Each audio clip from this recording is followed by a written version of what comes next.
കർത്താവിനെ സ്നേഹിക്കാത്ത ഏവനും ശപിക്കപ്പെട്ടവൻ. എന്തുകൊണ്ടാണ് ഈ കർത്താവിനെ സ്നേഹിക്കണമെന്ന് പറയാൻ കാര്യം? ഒന്ന്, അവിടുന്ന് കർത്താവാകയാൽ. എന്താ കർത്താവ് എന്ന് പറയാൻ കാരണം? അവിടുന്ന് ദൈവമാണ്. രണ്ട്, അവിടുന്ന് സ്രഷ്ടാവാണ്. മൂന്ന്, അവിടുന്ന് പരിപാലകനാണ്. ഇങ്ങനെയുള്ള ഈ കർത്താവിനെ സ്നേഹിക്കാതിരിക്കാൻ പറ്റുമോ? നിന്നെ പരിപാലിക്കുന്ന ഈ കർത്താവിനെ സ്നേഹിക്കാതിരിക്കാൻ പറ്റുമോ? ആർക്കായി കർത്താവിനെ സ്നേഹിക്കാൻ പറ്റാത്തത്? സ്നേഹിക്കാൻ കൊള്ളാവുന്നവനാ കർത്താവ്, അനുഗമിക്കാൻ കൊള്ളാവുന്നവനാ കർത്താവ്, ആരാധിക്കാൻ കൊള്ളാവുന്നവനാ കർത്താവ്, സേവിപ്പാൻ പറ്റുന്ന ഒരുവനേ ഉള്ള കർത്താവാ.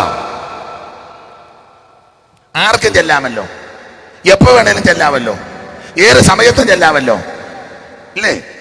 കറുത്തവനെ എല്ലാം, വെളുത്തവനെ എല്ലാം, കുബേരനെ എല്ലാം, കുചേലനെ എല്ലാം, പണ്ഡിതനെ എല്ലാം, ബാമനെ എല്ലാം, പ്രായമുള്ള അപ്പനെ എല്ലാം, പ്രായമുള്ള അമ്മയ്ക്ക് എല്ലാം, ചെറുപ്പക്കാരിക്ക് എല്ലാം, പ്രായമുള്ള ഇടത്തരക്കാരിക്ക് എല്ലാം, 10 വയസ്സുള്ള സഹോദരിക്ക് എല്ലാം, 15 വയസ്സുള്ള സഹോദരിക്ക് എല്ലാം, 26കാരിക്ക് എല്ലാം, 98 എന്ന തള്ളക്ക് എല്ലാം, അല്ലേ? പുരുഷനെ എല്ലാം, ആമേൻ, അമ്മയ്ക്ക് എല്ലാവർക്കും ചെല്ലരുതോ?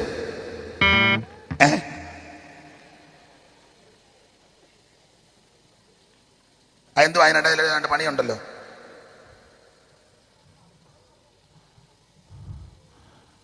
ഈ കർത്താവിനെ ആർക്ക് സ്നേഹിക്കാതിരിക്കാൻ പറ്റും? അവൻ എന്നെ പരിപാലിക്കുന്നവനല്ലേ, നമ്മെ പരിപാലിച്ചില്ലേ ഇതുവരെ? ദൈവദാസന്മാരെ നമ്മെ സൂക്ഷിച്ചില്ലേ? ബൈക്കില്ലാഞ്ഞിട്ടാണോ? കാറില്ലാഞ്ഞിട്ടാണോ? ആണോ? എത്ര അപകടങ്ങൾ പതിയിരുന്നതാ. അയ്യോ, നമ്മ ഇതുവരെ സൂക്ഷിച്ചില്ലേ?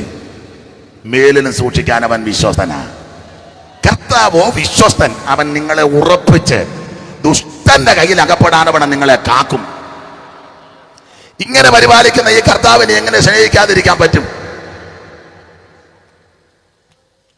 കർത്താവിനെ സ്നേഹിക്കാത്ത ഏവന് ശപിക്കപ്പെട്ടവൻ. പ്രഥമ പോയിന്റ് 2, എന്തുകൊണ്ടാണ് ഈ കർത്താവിനെ സ്നേഹിക്കേണ്ടത്? ഒന്നാമത്തെ പോയിന്റാണ് ഞാൻ പറഞ്ഞത്, അവിടുന്ന് കർത്താവാകയാൽ സ്നേഹിച്ചോണം. രണ്ടാമത്തെ പ്രധാനപ്പെട്ട പോയിന്റ്, കർത്താവിനെ എന്തുകൊണ്ട് സ്നേഹിക്കണം? അതിന് രണ്ടാമത്തെ ചിന്ത, അവിടുന്ന് ആദ്യം നമ്മെ സ്നേഹിച്ചു. അതുകൊണ്ടാണ്. നമ്മളല്ല ആദ്യം സ്നേഹിച്ചത്, അവിടുന്ന് നമ്മളെ സ്നേഹിച്ചത്, അല്ലേ? ചിലരുടെ ഇരിപ്പും നോട്ടവും കണ്ടിട്ട് ഈ പുള്ളി ആദ്യം കയറി സ്നേഹിച്ചത്, ഇല്ലെങ്കിൽ പുള്ളി കുഴഞ്ഞേനും. ഞാൻ യേശുവിനെ സ്നേഹിച്ചുകൊണ്ടില്ല, യേശുവിനാകെ തട്ടുകേട് പറ്റിയാനും. ഇരിപ്പും നോട്ടമൊക്കെ കണ്ട അങ്ങനെ അങ്ങ് തോന്നുക. അയ്യോ, നമ്മളല്ല ആദ്യം സ്നേഹിച്ചത്, അവിടുന്ന് നമ്മളെ സ്നേഹിക്കുക. മോളെ, ഒരു വാക്യം ഒന്ന് വായിച്ചേ. യോഹന്നാന്റെ 1-ാം ലേഖനം 4-ാം അധ്യായത്തിന്റെ 19, അല്ലയോ? ഒന്ന് വായിച്ചേ. യോഹന്നാന്റെ 1-ാം ലേഖനം 4-19. അവൻ ആദ്യം നമ്മെ സ്നേഹിച്ചത്. അത് തന്നെ, ഒന്നുകൂടെ നന്നായിട്ട് അങ്ങ് വായിരേ. അവൻ ആദ്യം നമ്മെ സ്നേഹിച്ചതുകൊണ്ട്. അവൻ ആദ്യം നമ്മെ സ്നേഹിച്ചു. നമ്മളല്ല ആദ്യം സ്നേഹിച്ചത്, അവിടുന്നാണ് നമ്മളെ ആദ്യം സ്നേഹിച്ചത്, ഇല്ലേ? അവിടുന്നാണ് സ്നേഹിച്ചത്.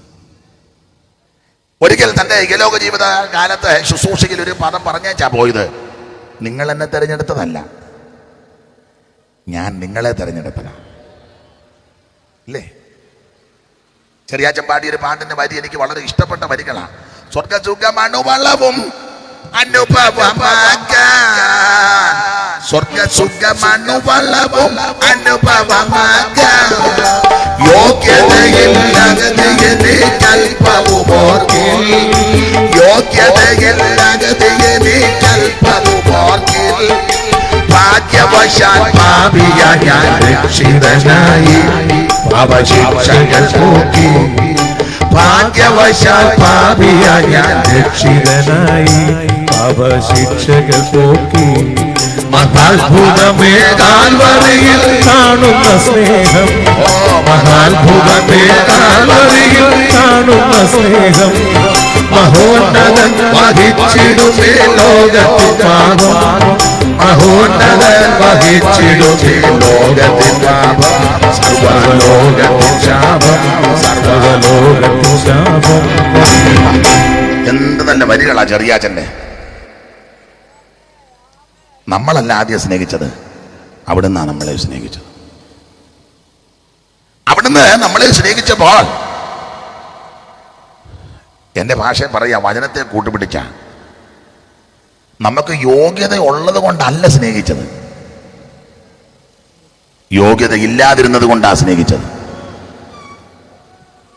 എനിക്ക് നിങ്ങൾക്ക് ഇപ്പൊ ഏതാണ്ടൊക്കെ യോഗ്യതയുണ്ടെന്നൊരു ഭാവം നമുക്കല്ല ഇല്ലേ? ഉണ്ടുണ്ട്. ഇപ്പൊ ഒരു ഇച്ചിരി ആള് കളിക്കുക, ഞാനും നിങ്ങൾ വല്ല ആള് കളിക്കുക, ഏതാണ്ടൊക്കെ യോഗ്യത ഉണ്ടെന്ന് ചിലർക്ക്. അതുകൊണ്ട് ഇപ്പൊ സ്തോത്രം തന്നാൽ തന്നെ ഇങ്ങനെ എഴുന്നേറ്റ് വന്നേ, ചില വലിയ വലിയ ചില പാസ്റ്റർമാരെല്ലാവരും അല്ല,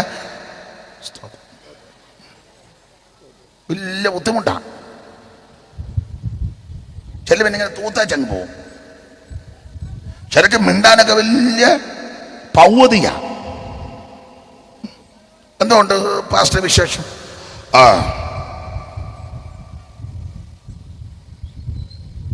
നിനക്കൊരു കൂറയില്ലാതെ തെണ്ടി നടന്നവനല്ലേടാ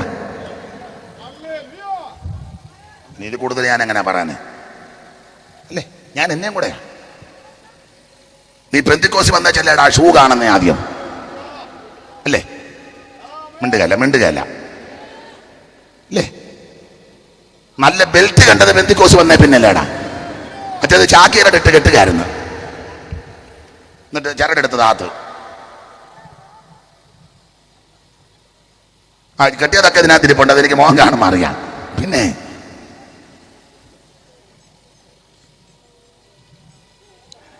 എന്തുവായിരുന്നു നമുക്ക് യോഗ്യത?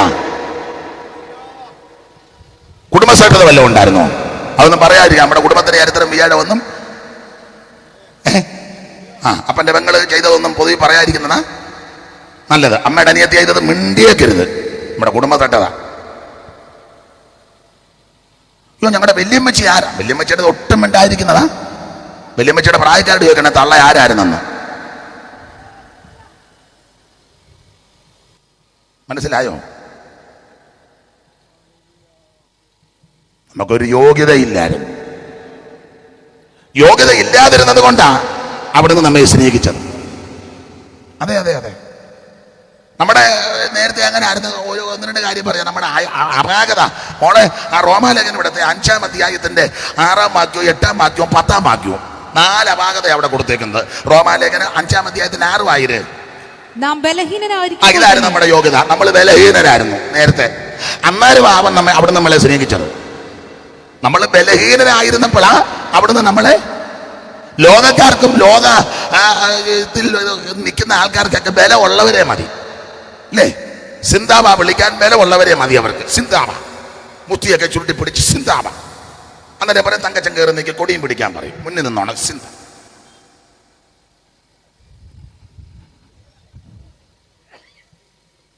അന്നേരം താൻ്റെ ഒരു വല്യപ്പം വരുന്നത് പഴയ സിന്താബക്കാരനാ. ഇപ്പം വയ്യ, ശ്വാസം മുട്ടലും ഒക്കെ. നമ്മൾ പറയും പുള്ളി നമ്മുടെ പഴയ കസാരിലെങ്ങാനും കൊണ്ടിരുത്ത്, മുന്നിലെങ്ങാനും നുരുണ്ട് വീണെങ്കിൽ അല്ലേ? മനസ്സിലാകുന്നുണ്ടോ? ബലമുള്ളവരെ മതി ആൾക്കാർക്ക്. എന്നാൽ അവിടുന്ന് നമ്മളെ സ്നേഹിച്ച് നമ്മൾ ബലഹീനരായിരുന്നപ്പോഴാണ്, നമ്മൾ അശക്തരായിരുന്നപ്പോൾ അവിടുന്ന് സ്നേഹിച്ചത്. അതുകൊണ്ട് ഈ കർത്താവിനെ സ്നേഹിക്കാതിരിക്കാൻ പറ്റുമോ? നമ്മൾ ബലഹീനരായിരുന്നവിടെ അവിടുന്ന് നമ്മളെ സ്നേഹിച്ചത്. ലോകക്കാർക്കും ചാർച്ചക്കാർക്കും കുടുംബക്കാർക്കും രാഷ്ട്രീയക്കാർക്കും മതമേലധ്യക്ഷന്മാർക്കൊക്കെ ബലമുള്ളപ്പം നമ്മളെ മതി. കാശും പുത്തനും ബലവും ആരോഗ്യവും കരുത്തും ഉള്ളപ്പം നമ്മളെ മതി. നീ ബലഹീനനായാൽ പലരും നിന്നെ കാണാൻ പോലും വരികയില്ല, നിന്നെ അന്വേഷിക്കത്തില്ല, നിന്നെ ശ്രദ്ധിക്കത്തില്ല. എന്നാൽ അവിടുത്തെ സ്നേഹം നീ ബലഹീനനായിരുന്നപ്പോഴാണ് നമ്മളെ സ്നേഹിച്ചത്. ഈ കർത്താവിനെ എങ്ങനെ സ്നേഹിക്കാതിരിക്കാൻ പറ്റും? ഒന്ന്, നമ്മൾ ബലഹീനരാ. 2, 6-ാം വാക്യം ഒന്നുകൂടെ വായിച്ചേ മോളെ. 6-ാം വാക്യം. നാം ബലഹീനരായിരിക്കുമ്പോൾ തന്നെ ക്രിസ്തു തക്ക സമയത്ത് അഭക്തർക്ക് വേണ്ടി മരിച്ചു. അഭക്തർക്ക് വേണ്ടി മരിച്ചു. അപ്പൊ 2, നമ്മൾ അഭക്തരായിരുന്നു. യാതൊരു ഭക്തി ഇല്ലായിരുന്നു. നമുക്ക് ഉണ്ടായിരുന്നോ? ഇതിനകത്ത് വന്നിട്ടും ശരിക്കും ഭക്തി ഇല്ലല്ലോ. ആ കാര്യത്തിന് ഞാൻ കഴിഞ്ഞ ദിവസവും ഞാൻ പറഞ്ഞു, ഭക്തിക്കൊക്കെ ഞാൻ ക്രൈസ്തവ ലോകത്തിൽ ബഹുമാനിക്കുന്നതിൽ ഒരു ഗ്രൂപ്പ് കത്തോലിക്ക സഹോദരന്മാരെയാണ്. പള്ളിമറ്റ് തന്നാലും ഭക്തിയോടെ മുണ്ട് വഴിച്ചിട്ട്, നല്ല കാര്യമല്ലേ? ആ കോമ്പൗണ്ടിൽ കയറിയാൽ എന്ത് ഭയഭക്തിയോടെ നിൽക്കുന്നത് അല്ലേ? നമ്മുടെ ആൾക്കാരോ കർത്തമേശ നടത്തുമ്പോൾ പോലും ഭക്തിയില്ലല്ലോ. ഒരുത്തൻ ചോദിച്ചു സാധനം തീർന്നു വന്നു.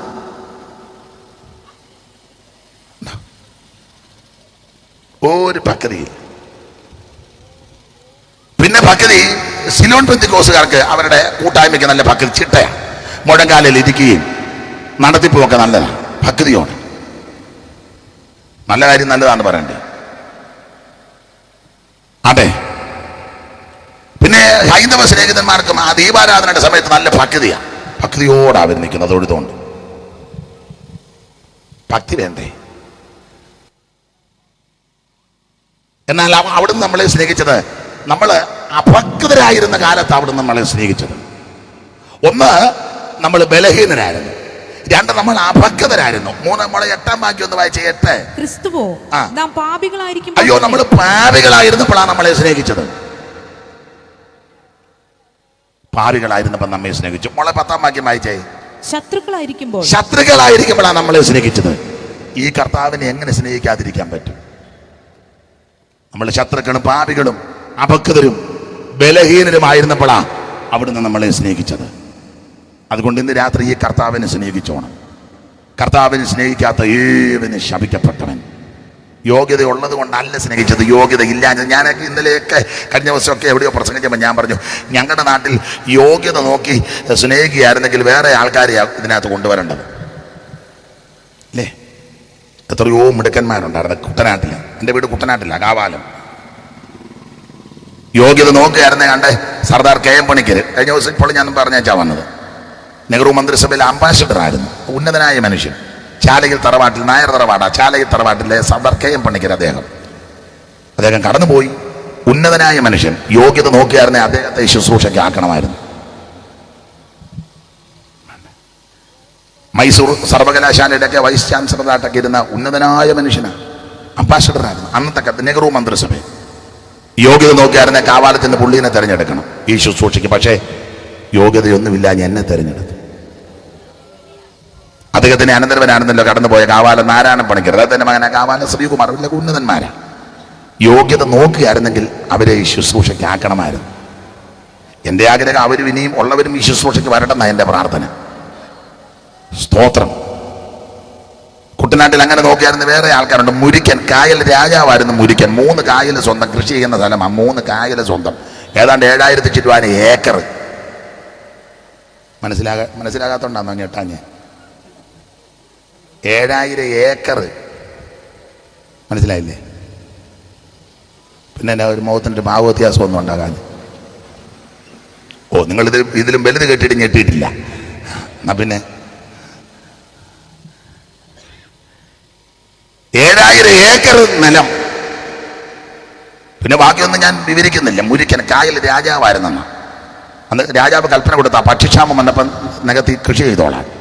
ഉന്നതനായ മനുഷ്യൻ, കാവാലത്തെ പ്രഥമ പ്രസിഡന്റും കൂടായിരുന്നു അദ്ദേഹം. യോഗ്യത നോക്കിയായിരുന്നെങ്കിൽ അദ്ദേഹമായി ശുശ്രൂഷ ചെയ്യേണ്ടത്. എനിക്ക് അന്ന് ഒരു പറ കണ്ടം പോലും ഇല്ല. കണ്ടം ഞാൻ കണ്ടിട്ടുണ്ട് കരയ്ക്ക് നിന്ന്. യോഗ്യത നോക്കിയായിരുന്നെ അദ്ദേഹത്തെ ആക്കണം. പക്ഷേ അയോഗ്യനാകുന്ന എന്നെ ദൈവം തിരഞ്ഞെടുത്തു. നിങ്ങളെ അവണ്ണം തന്നെ. IC ചാക്കോ, ഉന്നതനായ മനുഷ്യൻ, ലണ്ടനിൽ പോയി പഠിച്ചതാ 800കളിൽ. നമ്മൾ ലണ്ടന്റെ ഫോട്ടോ കണ്ടതല്ല ഇന്ന് വരെ. 3-4 ഫോട്ടോ കണ്ടിട്ടുണ്ട് ലണ്ടൻ. അദ്ദേഹം അന്ന് പോയി പഠിച്ചതാ. ഉന്നതനായ മനുഷ്യൻ, എന്തോ ഡിഗ്രിയുള്ള ആൾ.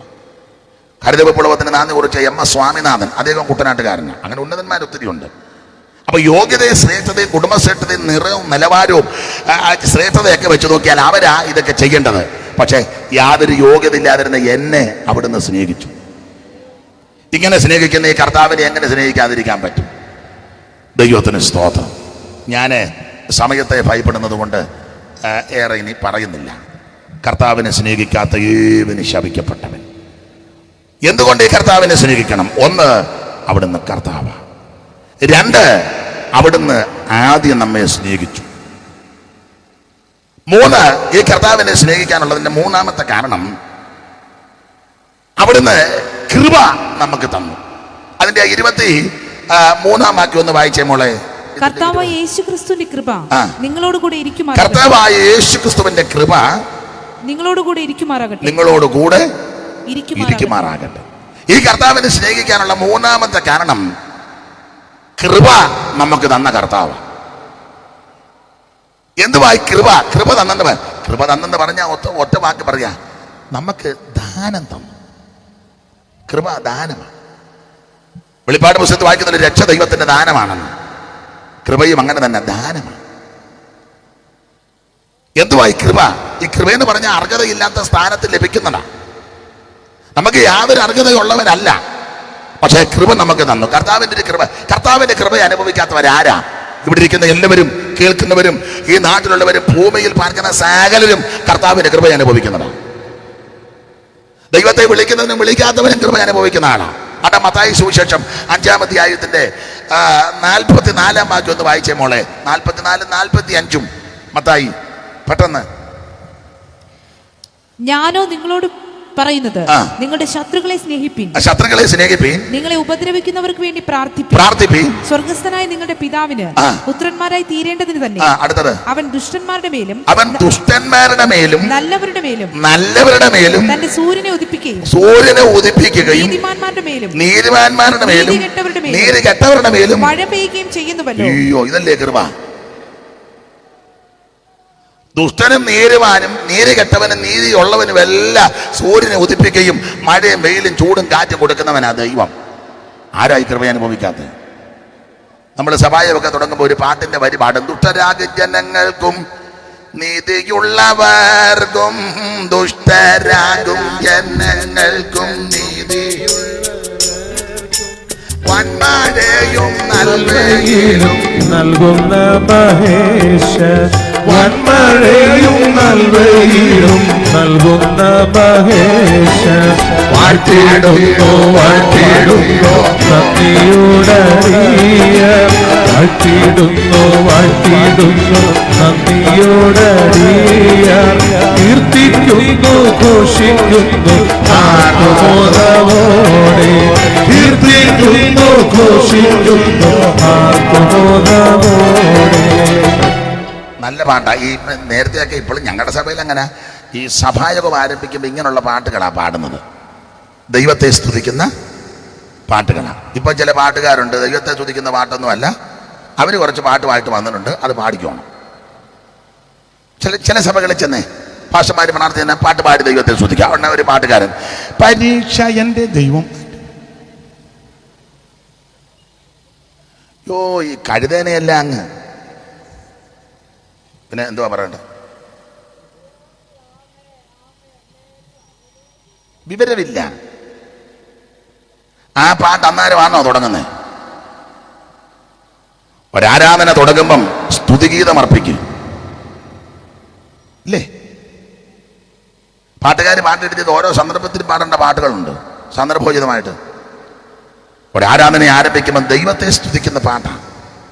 സർവ്വലോക സൃഷ്ടിതാവേ, അല്ലെങ്കിൽ വാഴ്ത്തിടുന്നു വാഴ്ത്തിടുന്നു, നല്ല പാട്ടുകളല്ലേ അല്ലേ? എൻ്റെ വീട്ടിൽ ആഹാരം, അത് നമ്മളെ കാണുമ്പോഴും അറിയാമല്ലോ. എൻ്റെ വീട്ടിൽ ആരാധനയ്ക്ക് അതിൻ്റെ പവിത്രതയില്ലേ? എന്ത് നല്ല പാട്ടുകളാണ് കിടക്കുന്നത്. സ്തോത്രം. ഇടയ്ക്ക് പറഞ്ഞതേ ഉള്ളൂ, ദുഷ്ടന്മാരുടെ മേലും നീതിമാന്മാരുടെ മേലും നീതി കെട്ടവരുടെ മേലും എല്ലാവരുടെ മേലും മഞ്ഞും മഴയും വെയിലും കാറ്റും കൊടുക്കുന്നവനത് ആരായി കൃപ അനുഭവിക്കാത്തത്? അതുകൊണ്ട് ഈ കർത്താവിനെ സ്നേഹിച്ചോ. അവൻ കൃപ തന്നിരിക്കുക. കൃപ എന്ന് പറഞ്ഞാൽ ദൈവത്തിന്റെ ദാനമാ. ഒറ്റ വാക്ക് പറയാ, എന്താ നമുക്ക് ലഭിച്ച ദാനം? അത് മറ്റൊന്നുമല്ല, കർത്താവാകുന്ന യേശുക്രിസ്തു. അതാ ദൈവത്തിന്റെ ദാനം. തൻ്റെ ഏകജാതനായ പുത്രനെ വിശ്വസിക്കുന്ന ഏവനും നശിച്ചു പോകാതെ നിത്യജീവൻ പ്രാപിക്കേണ്ടതിന് ദൈവം അവനെ നൽകുവാൻ തക്കവണ്ണം അതാ ആ സൂനുവെ നമുക്ക് തന്നു. കരമുയർത്തി കർത്താവിനൊന്ന് മഹത്വം കൊടുക്ക്. ദൂതർ സ്തുതിക്കും പിറന്നു ഗോശാലയിൽ, ദൂതർ സ്തുതിക്കും നാഗവല്ലഭൻ പിറന്നു ഗോശാലയിൽ, ബന്ധമഴിച്ചു അന്ധനെയും ബന്ധുവാക്കിയനാം, ബന്ധമഴിച്ചു അന്ധനെയും ബന്ധുവാക്കിയനാം, എന്നും എന്നും നന്നായി സ്തുതിക്കും നാഥേ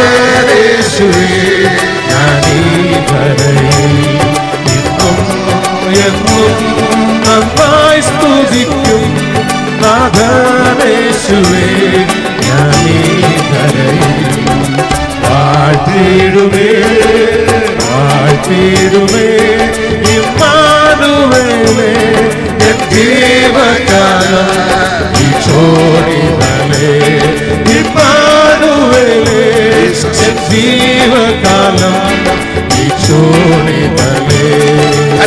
കർത്താവിന് മഹത്വം കൊടുക്ക്. കർത്താവിനെ സ്നേഹിക്കാത്ത ഏവനെ ശപിക്കപ്പെട്ടവൻ. കാരണം സ്നേഹിക്കാനുള്ള കാരണം ഒന്ന്, അവിടുന്ന് കർത്താവാണ്. രണ്ട്, അവിടുന്ന് ആദ്യം നമ്മെ സ്നേഹിച്ചു.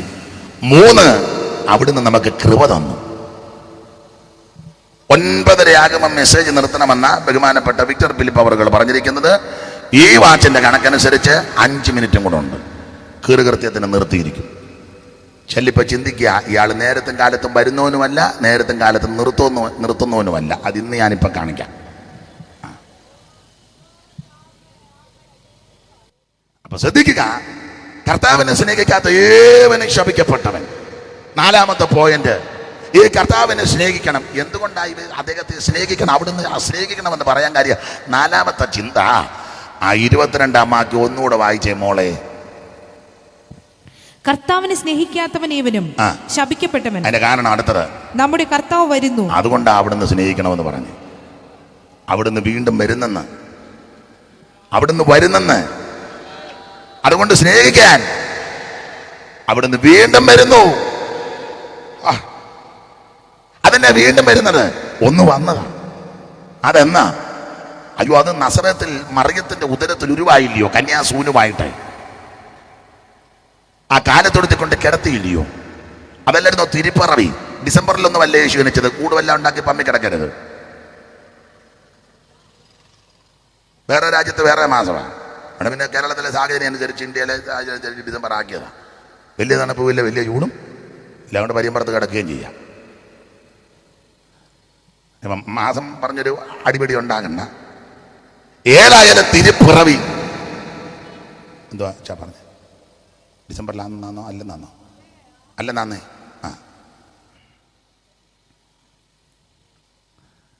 അപ്പൊ ശ്രദ്ധിക്കുക, അവിടുന്ന് വീണ്ടും വരുന്നെന്ന്. ഒരിക്കൽ വന്നതാ കന്യകാസൂനുമായി. കന്യകാസൂതനായി തരയിൽ വന്നുദിച്ച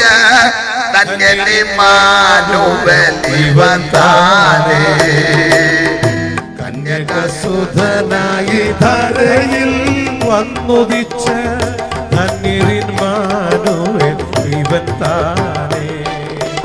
ഇവനേ ഇവനേ ഇവനേ ഇവനേ ക്രിസ്തേശു രക്ഷകൻ ഇവൻ താനേ. ഇവനേ ഇവനേ ഇവനേ ഇവനേ ക്രിസ്തേശു രക്ഷകൻ ഇവൻ താനേ. ഒരിക്കൽ വന്നു. എന്തിന്? മാനവജാതിയുടെ പാപം പരിഹരിക്കാൻ. പരിഹരിച്ചോ? പരിഹരിച്ചു. തെളിവ് ക്രൂശിൽ വെച്ച് പറഞ്ഞ സകലത് നിവൃത്തിയായെന്ന്. മുഴുവൻ നിവർത്തിച്ചാ പോയത്. ഒടുവിൽ മരിച്ചെന്നുറപ്പ് വരുത്തുവാൻ വിലാപ്പുറത്ത് കുത്തി രക്തവും വെള്ളവും ചാടി പുറപ്പെട്ടു. രഹസ്യ ശിഷ്യന്മാർ വന്ന് പീലാത്തോസിന്റെ അനുമാനത്തോടെ ക്രൂശിൽ നിന്ന് ക്രിസ്തുവിന്റെ തിരുശരീരം താഴെ ഇറക്കി 100 രാത്രി സുഗന്ധക്കൂട്ടുള്ള നിർമ്മല ശീലയിൽ പൊതിഞ്ഞ് അരിമത്തയിലെ യോസേപ്പിന്റെ കല്ലറ വെച്ചു. കല്ലും വെച്ച് മുദ്രയും വെച്ച് പടയാളികളെ ഏർപ്പെടുത്തിയെങ്കിലും പൗലോസ് കൊരിന്ത്യർ 15 പറഞ്ഞത് തിരുവെടുത്ത് അറിഞ്ഞതുപോലെ അവൻ 3 ഉയർത്തു, ഇന്നും ജീവിക്കുന്നു. ആദ്യം മറിയയ്ക്ക് പ്രത്യക്ഷപ്പെട്ട്, പിന്നെ കേബാവിന്, പിന്നെ 12 പിന്നെ 11 പിന്നെ എമ്മവസി പോയവർക്ക്, പിന്നെ കടൽക്കരയിൽ വെച്ച്, പിന്നെ ബെഥാനിയിൽ വെച്ച്, പിന്നെ മുറിയടച്ചിട്ടപ്പോൾ, പിന്നെ തോമാസ് ഉള്ളപ്പോൾ, പിന്നെ ശേഷം പേർക്ക്, പിന്നെ 500 പേർക്ക്, പിന്നെ അങ്ങ് പ്രത്യക്ഷപ്പെടുക. ഒടുവിൽ ഇവരെ എല്ലാം കൂടെ കൂട്ടി ബെഥാനിയെ കൊണ്ടുപോയി അന്ത്യകൽപ്പന കൊടുത്തു. മത്തായി 28, മർക്കോസ് 16, ലൂക്കോസ് 24, പ്രവർത്തി ഒന്നുകൂടെ ചേർത്ത് പഠിക്കുമ്പം അന്ത്യകൽപ്പനയുടെ ഏറ്റവും വലിയ കൽപ്പനയാ വിശ്വസിക്കുകയും സ്നാനമേൽക്കുകയും ചെയ്തോണമെന്ന്. വെള്ളത്തിൽ മുങ്ങണമെന്നാ പറഞ്ഞതിൻ്റെ അർത്ഥം. കൂടി പറഞ്ഞ ചതാ പോയത്. അത് പിതാവിൻ്റെയും പുത്രൻ്റെയും പരിശുദ്ധാത്മാവിനല്ല, ഏശാമത്തിലല്ല.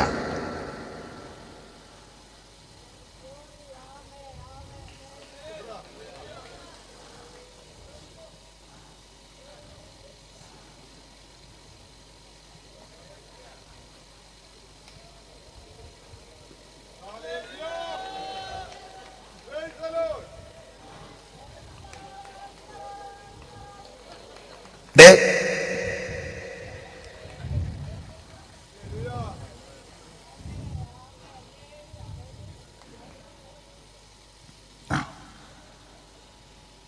മുങ്ങിക്കോ. എങ്ങനെയാന്ന് കാണിച്ചു തന്നു. ഇങ്ങനെ അല്ല ജോർജ് കുട്ടി, ഞാൻ കരങ്ങി എനിക്ക് ഒന്നാ ചേച്ചി വെള്ളം ഇങ്ങോട്ട് ഒഴിച്ചേര്.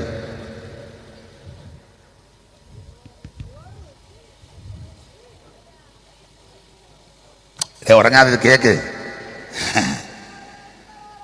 അമ്മ മൂത്തിരിക്കുക. Hallelujah, praise the Lord. മുങ്ങി സ്നാനപ്പെട്ടോണം. അല്ല, ശരിയായ സ്നാനം, അന്ത്യകൽപ്പന. സ്നാനപ്പെട്ടാന്നോ? സ്നാനപ്പെട്ടാന്നോ മോനെ? അണ്ടൊരു സഹോദരി, ദൈവം അനുഗ്രഹിക്കട്ടെ. സൂചാട്ടം കേട്ടല്ലോ. ദൈവം അനുഗ്രഹിക്കും, ദൈവം അനുഗ്രഹിക്കും. സ്തോത്രം. മുങ്ങി സ്നാനപ്പെടണം. അന്ത്യകൽപ്പന കൊടുത്തേച്ച് ഇവരെല്ലാം കൂടെ കൂട്ടിക്കൊണ്ട് ഉണ്ടയിട്ടില്ല. എന്നാൽ നിങ്ങളെവിടെ ഞാൻ ഇപ്പം വരാമെന്ന് പറഞ്ഞ് അങ്ങനെയൊക്കെ പോയ വിദ്വാന്മാരുണ്ട്. നമ്മുടെ ഒരു കുട്ടിയച്ചൻ പണ്ട് പോയതല്ലേ, ഇപ്പം വരുമെന്ന് നോക്കിയിരുന്ന അതായത് വന്നില്ല, പുള്ളി ഉണ്ട് കേട്ടോ. അവരെല്ലാം കൂട്ടി ബേദാന്യോളം കൊണ്ടുപോയി അന്ത്യകൽപ്പന കൊടുത്തേച്ച് അവർ നോക്കി നിൽക്കുമ്പോൾ പുള്ളി മേപ്പോട്ട് പോയി, അല്ലാതെ കീഴോട്ട് ഉണ്ടയിട്ട് പോയില്ലെന്ന്. അതുങ്ങളെല്ലാം മേലോട്ട് നോക്കി നിൽക്കുക. എന്നാലും ഇങ്ങനെ കയറി മേലോട്ട് പോവുക. നസറായൻ ആ പോക്കെ ഒന്ന് കാണേണ്ടത് തന്നെ. ഇങ്ങനെ കയറി പോവാ. ശിക്ഷവൃന്ദങ്ങളെല്ലാം ഇങ്ങനെ നോക്കി നിൽക്കുക. വിലാപ്പുറത്ത് കൈയിടാൻ പറഞ്ഞ പുള്ളിയും ഇതിലെ താക്കോല് പീറ്റർ, അയാൾ ഇടയ്ക്കിടയ്ക്ക് സഭയിൽ വന്ന് താക്കോല് കിടക്കുന്ന ആളാണ്. അയാളിപ്പോൾ താക്കോല് ഇട്ടേച്ച് പുള്ളി നോക്കി നിൽക്കുക. അന്നേരം അന്തർയോസ് പിള്ളേരുടെ നിന്ന് അപ്പം അടിച്ചു മാറ്റിവനാ. ഇപ്പം വലിയ മെടുക്കനാ, പഴയ പോക്കറ്റടി പോലാ. ആകലെ എണ്ണമുണ്ട്. സ്തോത്രം. എല്ലാം നോക്കി നിൽക്കുക. എൻ്റെ ചിന്ത ആ തള്ളയും വന്ന് കാണും. പനി പിടിച്ച് പ്രാർത്ഥിച്ച് പത്രോസിൻ്റെ അമ്മായിയമ്മ എല്ലാം അറിയും. മറ്റേം അറിയും. യോഹന്നെ, സൂസന്നെ, ശലോമി എന്ന് വേണ്ട, സകല എണ്ണോ നോക്കി നിൽക്കുമ്പം അവിടെ നിന്ന് മേപ്പോട്ട് പോവുക. എന്തോ നയന മനോഹരമായ കാഴ്ചയാ. മേപ്പോട്ട് പോവുക. അല്ല, കീഴോട്ടല്ല പോയത്, വെള്ളോട്ട്. കാരണം മേളിൽ നിന്നാ വന്നത്. അവിടെ നിന്നാണ് വന്നത്. വന്നിടത്തോട്ടല്ലേ പോകേണ്ടത്. ആവശ്യമില്ലാത്തടത്തോടൊക്കെ പോകുന്നവർ അവിടെ നിന്ന് വന്നവരാ. ഇത് അവിടെ നിന്ന് വന്നുകൊണ്ട് വന്നിടത്തോട്ട് പോവുക. അങ്ങനെ മേളിലോട്ട് പോകുമ്പോൾ ശിഷ്യന്മാരെല്ലാം നോക്കി നിൽക്കുക. നമ്മളാരും കണ്ടില്ലെങ്കിലും കേരളത്തിൽ നിന്ന് ഒരാൾ പോയി കണ്ടു മേളിലോട്ട് പോകുന്നത്. അത് വേറെ ആരുമില്ല. ഇവിടെ നിന്ന് ഒരാൾ പോയി, കേരളത്തിൽ നിന്ന് ഒരാൾ ഇത് കാണാൻ. അറിയാമോ?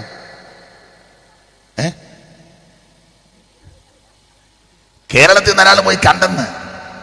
അത് മറ്റാരുമല്ല, ബ്രദറിന് സഭയുടെ അനുഗ്രഹിക്കപ്പെട്ട കർത്തദാസൻ ടി.കെ. ശ്യാമുവേൽ അവർകൾ. അദ്ദേഹം ആത്മാവിൽ നിന്ന് പോയി മേളോട്ട് പോകുന്നത് പുള്ളി കണ്ടേച്ച് പുള്ളി വേനായിട്ട് എഴുതി.